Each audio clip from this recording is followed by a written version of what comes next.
Hey, what's going on, everybody? Welcome back to the channel. My name is Alex, and I'm coming back with another video talking about Call of Duty Vanguard Zombies, some patch notes for Cold War, and the new anti-cheat system called Ricochet that's going to be implemented in Warzone throughout Vanguard's lifecycle and probably, integrated into like Modern Warfare 2019 and elements of Cold War. However they do it, it's interesting. I'm curious about it, but what I'm really curious is how it's going to affect zombies, since we saw some interesting things with cheating earlier this year. So let's just dive right into the content. So first things first, we have this little GIF, I guess, of Vanguard zombies, and it's just more of the same kind of stuff we saw yesterday. Basically, the zombie hand popping out from grave. We have our Richtofen wannabe guy, and then we're seeing like this really snowy map, and it looks like he's summoning all of the zombies into whatever world that we're going to be in, and I don't know what this means. Like, I really was hoping for more mystical locations, but maybe they're going to be summoning the zombies into our world. I'm not exactly sure how they're going to be going about this. We will know tomorrow. We have an event tomorrow, obviously. But this map, or whatever we're seeing, this cutscene, this actually looks pretty awesome. I have to say, like, I would still play this map. I love the snowy maps. I love the red lighting. I love the blood everywhere. Zombie models look actually pretty different. I know I thought they were kind of like rocky, like made out of lava or magma, but these look pretty cool. They actually have a sinister, dark feel to them. Like, the models look a little different. Then we can see on the back of our Richtofen wannabe dude, I don't know what the hell it was, that like canister, that is housing the occult magic. I'm a little annoyed that it's like, I'm assuming these are Nazis. It's like, can we have another bad guy for once? It's like always the Nazis. It's so like cliche and boring. There's so many other groups of people that could be the bad guys,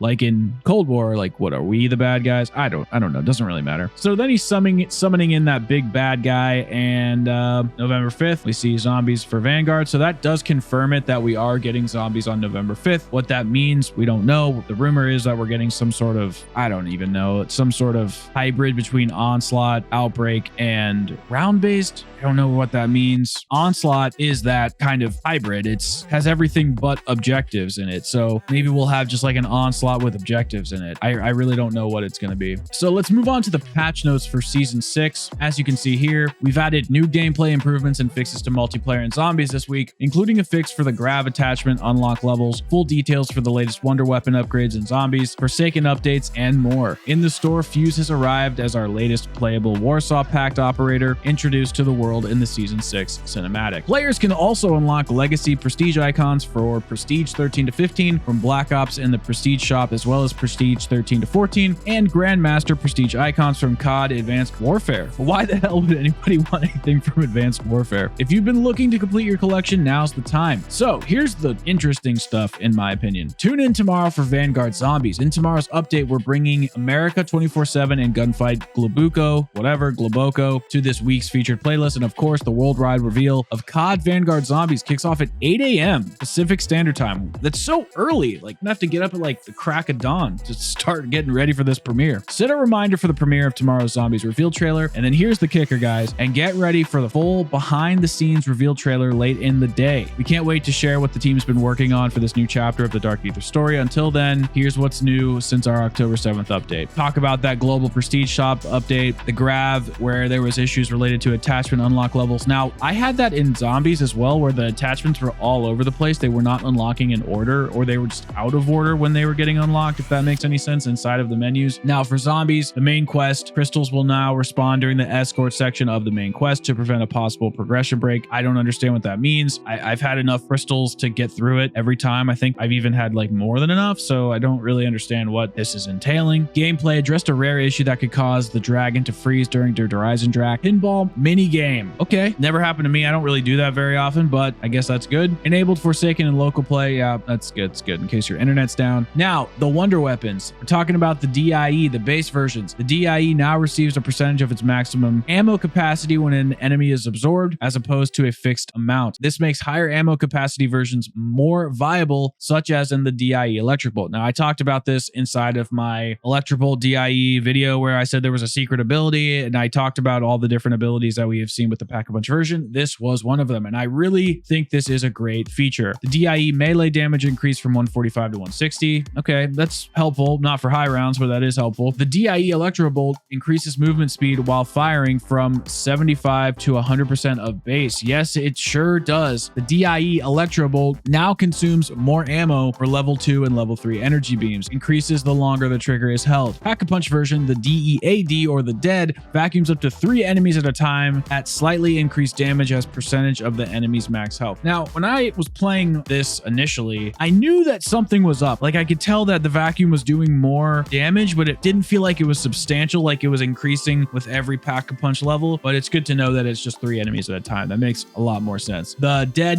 Glacialator? These are fucking hard words to say. They're stupid. The Glacialator increases movement speed when firing from 90% of base versus the 75 for the cryo emitter. I didn't realize that it was increasing my movement speed. I didn't feel that with the Frost one. I really didn't. I don't know. I didn't notice it. I had all of them on, and I only felt it with the Electro Bolt. The Dead Jolt Surge increases movement speed while firing to 125 of base versus 100% from the Electro Bolt. The Ray K84 has a vortex explosion damage increased by 100%, so that's basically double. So then there's some enemy issues where the zombies, there were some pathing issues inside of the main street space inside of Forsaken. With the Abomination, they did some stability fixes, addressed an issue that allowed the Abomination to push players outside of a playable area, caused the Abomination beam attack sound to be heard after the attack ended, and also it was invisible to me. It's been invisible to me multiple times where I just can't see it and I have to restart my game. It's so annoying. There has been a change to the Tempest where they have a rare issue that could cause them to follow players into the observation tower space. Well, that's a good thing for them to change, considering you're already taking damage from the radiation. PhD Slider has an issue where you can get damage from explosives while fully cooking a grenade if you aren't upgraded properly inside of your tier system, tier 3 or higher. Plague Hounds have been capped to 15 per surge on Onslaught. Chance to spawn has been lowered from 10% to 5%. Thank God. Plague Hounds on Onslaught are unbearable. They are so egregious. They actually make playing Onslaught not even fun. While the mode is already not great to begin with, it is just egregious how many god dang Plague Hounds are on there. All right, let's move on to the Ricochet Anti-Cheat system that Call of Duty is implementing inside of Warzone. This is a new anti-cheat initiative. That's what Call of Duty wants to call it and is discussing it as. And they have been talking about this for a while. Their opening statement says, cheating in Call of Duty is frustrating for players, developers, and the entire community. Our team has made great strides in combating this persistent issue that affects so many, but we know more must be done. We are proud to introduce Ricochet Anti-Cheat, a robust anti-cheat system supported by a team of dedicated professionals focused on fighting unfair play. Now, this is a kernel level driver that operates only during Warzone on PC. So apparently, although it's a kernel system, which means it's deep inside of your computer, it's not supposedly monitoring all your programs, only going to be monitoring Warzone, will not always be on, will only be on during Call of Duty Warzone play. I don't know how to tell if this is true or not, but it kind of worries me because I don't really need Activision monitoring my computer like everybody else does that. Facebook and Instagram and all these other apps, they do that to all my other shit. So like, I don't need Call of Duty doing it too. Hopefully they're being upfront with this and it's not going to be constantly monitoring all of the applications on our computer, because a lot of other companies have tried to implement anti-cheat software and have had issues with how deep the kernel system is. So the only reason I'm bringing this up, because I know most of you guys watching this are Zombies fans. Remember a few months ago when people were getting banned inside of Zombies and we really didn't know why? We thought it was because of the ban waves inside of Warzone. We also thought that it could have possibly been because people were swearing inside of games and getting reported, or because there's like a monitoring system inside of Activision's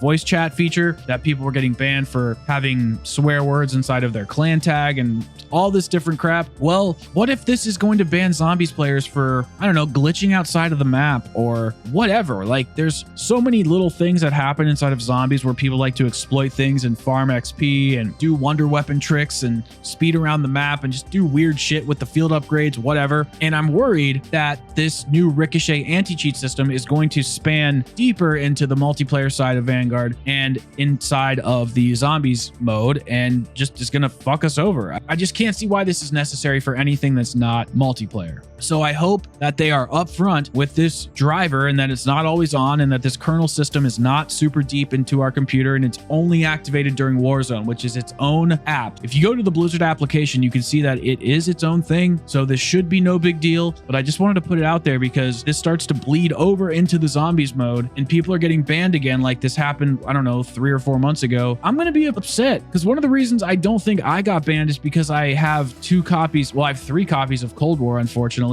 And I think because I have like a console version, they can see that my account is, you know, probably not cheating. Whereas some people only have a PC account and maybe they get, I don't know, they just get associated with a player that cheated once before, or they do some glitch. Like I said earlier, they do some glitch out of the map inside of the new Vanguard Zombies experience. It causes them to look like a cheater for breaking the rules, the strict rules that they're going to be having. And the kernel system is going to be, I don't know, monitoring things outside of Warzone because there is multiplayer that we have to worry about as well. There's tons of cheaters in there too. So where does it start? Where does it stop? I wish they were a little more clear with the co-op mode stuff because I don't even think they addressed it. I had skimmed the whole article and tried to look for anything that had to do with zombies. I didn't see anything. I don't know. It just worries me a little bit. I even went to their Q&A section on Activision's website, their support page, and there was nothing there. So maybe it's nothing to worry about. Maybe it's a whole fucking giant nothing burger, or maybe it's super important. I don't know. All right, guys. Well, that's going to do it for this video. I really just wanted to talk about the Zombies reveal trailer for tomorrow, the new information we got talking about Vanguard Zombies, the patch notes, as well as this new anti-cheat system. I just thought it was kind of interesting. Wanted to just kind of give you a little update. Tomorrow, we will be doing a stream for the reveal and, you know, talking about it. And then we'll probably do a breakdown of the behind the scenes later in the day. So just stay tuned. We got a big day, big packed day for tomorrow. So yeah, that's about it, guys. Thank you so much for watching, and I will see you all tomorrow. Peace out, everybody.